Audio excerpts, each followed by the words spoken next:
You're listening to the Health Powered Productivity Podcast by RaderCo. I'm Marcey Rader, founder and chief productivity lead. This podcast's mission is to give you and your team bite-sized, time-saving, focus-boosting, health-improving tips that you can implement right away. Now, on with the show. Evening routines are essential for quality sleep, but as adults, we tend to overlook how critical they are to wind down and get the rest we need. Think about how you are with your children or when you were a kid. Your routine may have been very structured or long.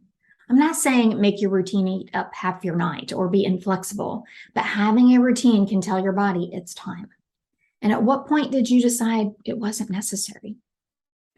Sleep is one of the first things I work on with my clients. In my 20s and 30s, I was a terrible sleeper. I traveled almost 48 weeks a year and was in a different bed several times a week. I overtrained and over-raced in ultra-endurance competitions, wrecking my hormones and sacrificing sleep for an early morning workout. To manage my Hashimoto's disease and counteract accelerated aging, I decided when I hit 40 to focus on sleep. It resulted in a massive shift in how I recovered physically and mentally. If you want to know about the products I use for sleep, listen to podcast episode 60. I won't be covering those here. This episode is all about routines. Bedtime routines tell your brain it's time to wind down. It gets you out of work or problem-solving mode and allows your brain the time to rest and relax, dream, and recharge for the next day. I recommend Matthew Walker's book, Why We Sleep, to learn more about sleep science, and The Power of When by Dr. Michael Breus. Both fascinated me and helped me change my nightly routine. I'll concentrate on what I do in the last hour and a half before bed. Your routine will be different. I'm only sharing mine to give you ideas on how you can prioritize and plan yours. I go to bed between 9 or 9:30 during the week. On weekends, unless I'm at a show or performance or with friends, I still go to bed by 10 or 10:30. I try to go to bed about the same time most nights because that really matters to our bodies. I may watch a show on TV a couple of times during the week for about an hour. On the weekends, my husband and I definitely like to watch movies. But regardless, I wear my Zenni Blu-ray blocking glasses to keep the harsh light from tricking my body into thinking it's daytime and suppressing my melatonin. So at 8 o'clock, the glasses automatically come on. Other nights, I'll do a crossword puzzle, read, or just hang out and talk to my husband for 30 to 60 minutes before heading to the bedroom. He doesn't get home until about 8 p.m., so I'd rather talk to him than watch a show. And yes, the crossword puzzle is with a pen and real paper and not a crossword puzzle app or online. Sometimes I'll take a theanine supplement, but I always drink Natural Calm mixed with kombucha at dinner. Magnesium is good in the evening, but also it's more just my routine and triggers me to think, wind down. Most nights I have some type of snack around 7:30 or 8. I'll have about 100 to 200 calories because otherwise I have a tendency to wake up hungry in the middle of the night and not be able to get back to sleep. And it's not worth it for me to lay there for an hour or two at night and be hungry or not be able to do a really good fasted workout in the morning. So I will have a little bit of a snack focusing on protein and fat, and typically cottage cheese or cheese, olives, and walnuts, or a little bit of protein powder or collagen mixed with almond butter and hot water to make like a pudding. None of those spikes my blood sugar. I love spicy foods, but I try to limit those at dinner and get my hot sauce fix at breakfast or lunch. I also stop drinking caffeine by 1 or 2, and I don't drink alcohol, so I don't have an issue with it disrupting my sleep in the middle of the night when it wears off.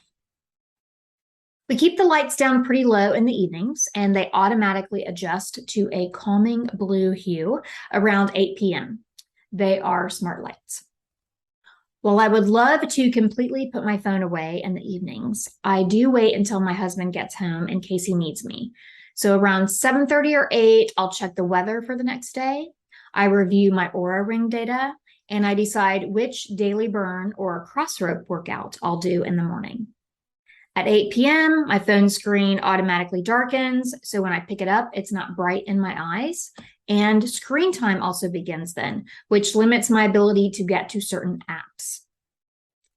An hour before bed, I put my Apollo Neuro on the relax and wind down mode for 60 minutes. And if you want to learn more about the Apollo Neuro, there's a link in the show notes, but also you can listen to episode 60. I turn on my lavender oil diffuser and get in bed, which has a preset temperature thanks to my 8 Sleep mattress cover. I love that 8 Sleep. You can learn more about it in episode 60, but I'll tell you, if you and your bed partner have different temperature requirements, it will just save your marriage or your partnership. I'm telling you. I then set my Apollo Neuro to sleep mode for an hour.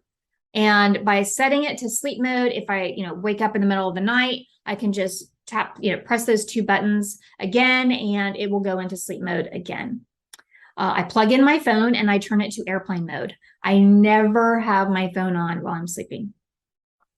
Sometimes I'll read a little bit of a book that isn't too stimulating, often fiction or a novel, but definitely not a business book or a personal development book because it will spark too many ideas.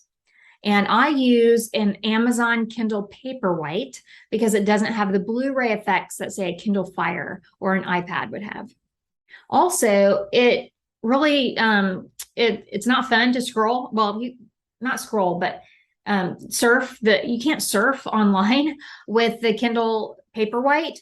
You can buy books from Amazon, and even that isn't, I don't even like doing that from the Paperwhite. So it just eliminates that, you get that squirrel thought and you want to go off and open up a tab or something if you have an iPad. The Paperwhite is just like having a book.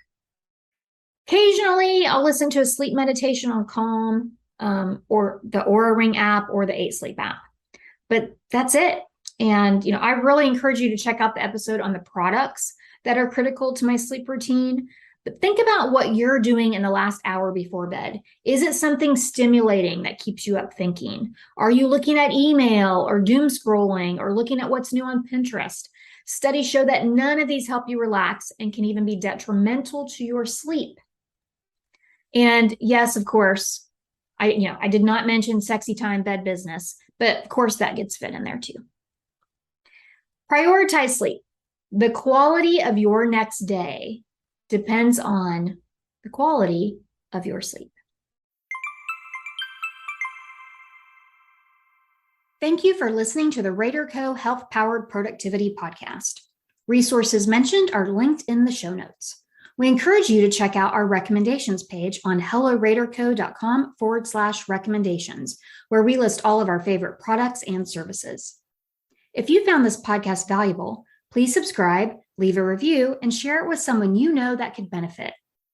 Many of our listeners use our podcast as discussion points for team meetings. If you want tailored team training or coaching, reach us at helloraderco.com.